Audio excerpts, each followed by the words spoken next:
Well, hello and welcome to today's episode of Casting Actors Cast. I'm casting director Jeffrey Dreisbach with the McCorkle Group in New York. How are you? I hope you're having a good day. It's a really great day for me today, and I'm really glad to be able to present these podcasts for you today. And today we're talking about your self-tape acting mistakes. These are things that I see happening almost all the time in your self-submitted videos or your self-tapes. The reason I have to kind of qualify that is, if you've listened to this podcast for any length of time, you know that I say self-tape, but there's no tape involved, right?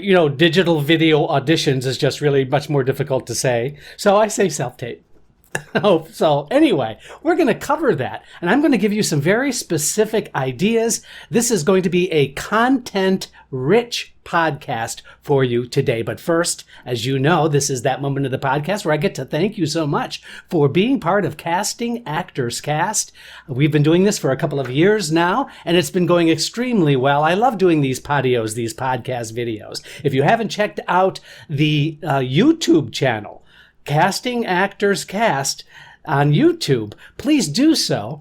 I'm getting a lot of really nice responses, and I would love to have people come and take a look at watching me do these podcasts live, so to speak, on video. I upload them to YouTube, but then you get to see me talking, you see some body language, and I throw in some graphics and that kind of thing.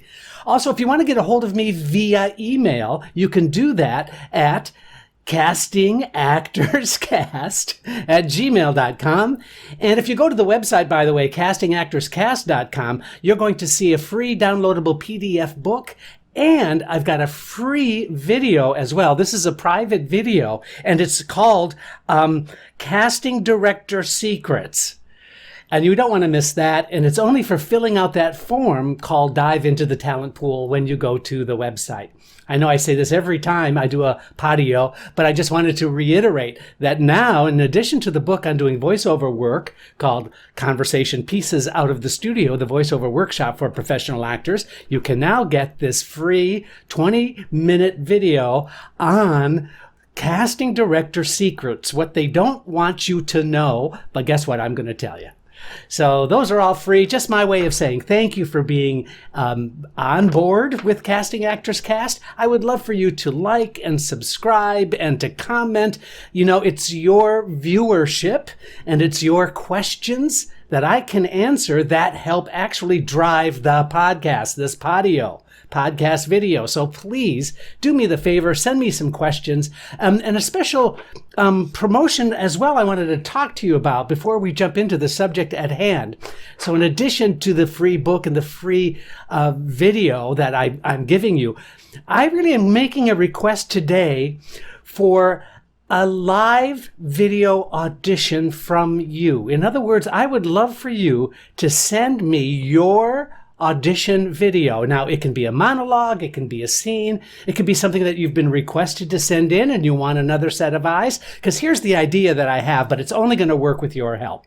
And that is, if you go either to the website or you go to the email, castingactorscast@gmail.com, you send me a link to your audition video. That will help me take a look at your work, and on the air, I will evaluate your video. I'll give you some feedback. I'll give you some tips. I'll give you some hints. The only thing that you're doing is you're allowing me to share this with the audience so that you can help other actors. I promise you some really decent advice that's going to improve the quality of your auditions, and we get to help the community by sharing your work with other people. I think that sounds like a really cool idea, but again, I can only do that if I have your help. So if you want a free audition evaluation from me on Casting Actors Cast, the podcast and video, then please go ahead and send me your video. Now, if you think this is a terrible idea, if you don't want to subject yourself to being critiqued by a casting director on the air, that's fine. This is no pressure. But for those of you who really want to improve your game, who really want to improve the quality of your work, I promise you I'll give you a fair evaluation, and you just need to allow me to be able to share that with others. use. So that's the promo. I did it in the last podcast, but I did it towards the end of the podio. So I'm not sure it reached everybody that I would love to be able to reach. So go ahead and consider sending me your video. This is also that moment of the podcast where I get to do my shout out to my good friend at Actors Connection. Actors Connection is doing a tremendous amount of programming online. So online classes with professionals in the industry. That is agents, casting directors, managers, professional actors, voice-over producers, voice-over agents. There's all kinds of really great programming online right now at actorsconnection.com/New York. So do check them out. Thank you for that. All right, so let's get to the subject at hand. It's really amazing that your self-tape acting mistakes, I know that sounds like it's going to be harsh, but there are 5 basic mistakes that I see in the videos that I'm receiving as a casting director. So I see tons and tons of your auditions, and I evaluate them. I take notes on them. And if you're right for the project and your audition is decent, then I'm going to pass that along to the producer or the artistic director so that we can maybe give you a call back, maybe even cast you in the project. So that's how it works now, especially in the COVID nightmare universe that we are living in. But here's the thing. I see so many common issues that I go, you know what? If they had just done this, then it would even be better. So that's why I wanted to do this podcast today. Also, I have done a lot of podcasts and podios, even relatively recently, on the technical aspect of doing a good self-submitted video, self-tape. And I would encourage you that if you need some help with the technical aspects of putting together a decent audition that you can submit to casting directors, then I really strongly encourage you to please go on back and check out some of those past episodes, because you're going to get a lot more information on the technical aspects. Today, I want to focus and shift our focus on the acting, because it's those acting moments that I see getting dismissed or lost or not even happening in some of your scenes. So these are 5 suggestions that I'm going to make to you to at least consider incorporating into your next video submission. Okay? Are you ready? All right, number 1. One of the biggest mistakes is the placement of your reader. Now, if you have a reader in the room with you during your audition, it's really vital that you test out different placements of that reader in your space that you are doing your auditioning. Here's why. It's so common that the reader is standing right next to the camera so that your eye line is right close to the camera so that I can see your acting work. That's great. The problem is, because the reader is standing so close to the device that you're recording it on, I oftentimes will really hear the reader rather well, and then I'm not hearing you very well. That's because you don't have the proper microphone. So a lavalier mic, and again, I know this is technical, but it affects your acting, right? Because a lavalier microphone, that's one of those small microphones that you can plug into your lapel and then plugs directly into your device, probably your cell phone. I imagine that's what, if in fact that's what you are using. Then if that is really too hard for you and you don't happen to have a lavalier mic, but I would hope that you invest in one shortly as soon as possible. If not, then put your reader in another place. It's not a bad idea to move your reader equal distance from where you are to where the microphone is. That means that you probably are not going to be focused and acting with your reader. Now, that might feel a little weird at first, but it is so much better to place that reader further away from the microphone, and then you just simply have to project and focus and look at the actor, pretend that the actor's 3 to 4 inches away from the left or the right of the lens of your camera.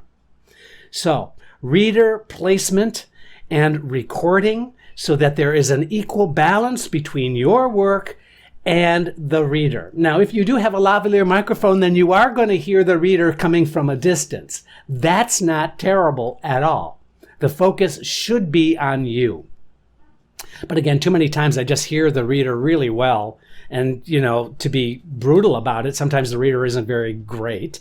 And so it really does take away from me being able to evaluate your good acting. So that's number one, is the reader placement during your recording. I think the second one that I need to talk to you about is almost equally important, and that is I see actors watching themselves. Now, this is kind of hard to talk about because many times you're not aware that you're doing this. But I see that the actor is literally almost watching themselves in the scene. And that's because the actor isn't completely immersed, invested in what they are doing in the character that they are playing. And so that is very, very, very important. And sometimes I think it's a mental thing, because if you're not comfortable in front of the camera, like a lot of us aren't, I mean, a lot of us feel not that comfortable, but that's something that you're going to have to get over. But I don't think many actors understand that the camera is a non-objective observer. The camera is not making judgments about you. And so if you think of the camera as this intelligent device that's making judgments and decisions, then your head is in the wrong place. The camera is a non-objective observer of what's taking place. It's an inanimate object. So why would you give weight and value to the inanimate object? My advice is to really think about that and then place yourself in the room, in the scene. That person that you're addressing, if it's a scene, is just 3 to 4 inches away from the left or the right of the lens of the camera so that you have a good eye line. And that's it. It's not that you can say, okay, I'm going to just imagine that the camera's not there. That's kind of hard to do, even though we all have fertile imaginations because we're creative people. Don't make the mistake of just trying to pretend it isn't there. It is an object that is just simply in the place that it is in.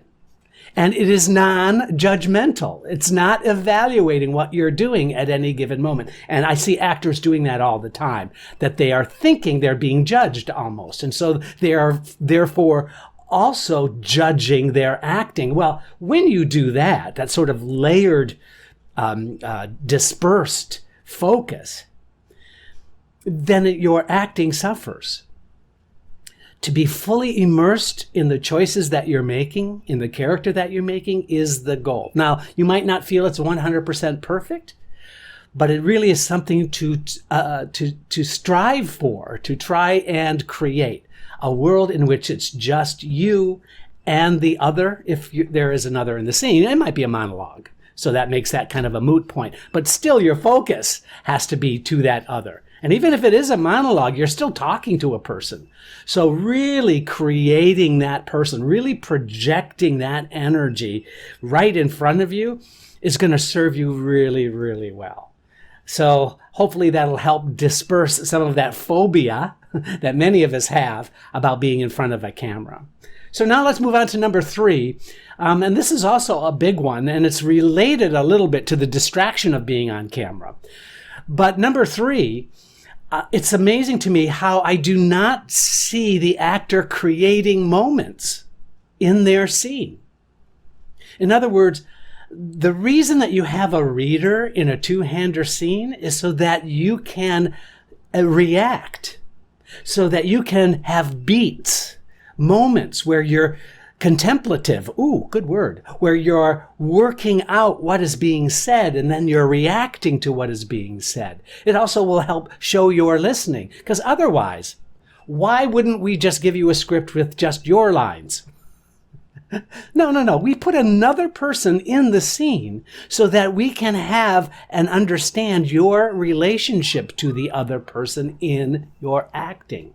So when I see moments that aren't being created because the actor is just giving me the words, just saying the words, then I have a different kind of reaction about your work. I don't say, they're untalented. But I do say, you know what? I just wish that I saw that actor giving me more beats, more moments, more richness within the context of the scene. So think about your reactions, think about the beats, think about listening when you have a two-hander, two persons in a scene. Two people in a scene really can have a fair and even exchange.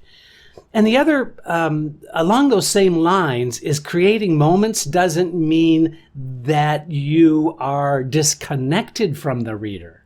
It means that you are invested in the reader and you have an empathetic back and forth going on during the course of the scene. I hope that makes sense to you. Number 4. This is something I see, and it's really kind of weird because it's sort of the pendulum swings in two ways about this. I either see an actor who's underprepared and therefore just, not having spent enough time with the material, or they're over-rehearsed. They've worked on it so much that they've lost all objectivity in their ability to evaluate their own work. So underprepared, how do you know when you've worked on it enough? That's something I wish I could be of more help to you, because I think it's an individual thing. If you have some ideas about how this character should be played, if you're investing yourself into the character so that you're making really interesting choices, that might come really easily to you, in which case you won't necessarily have to sort of do hours and hours of preparation for the character.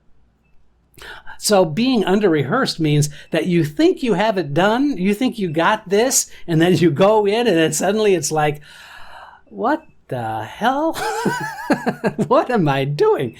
So I don't want you to feel unrehearsed. What I do want you to do is do enough work so that you can make interesting choices without setting those choices.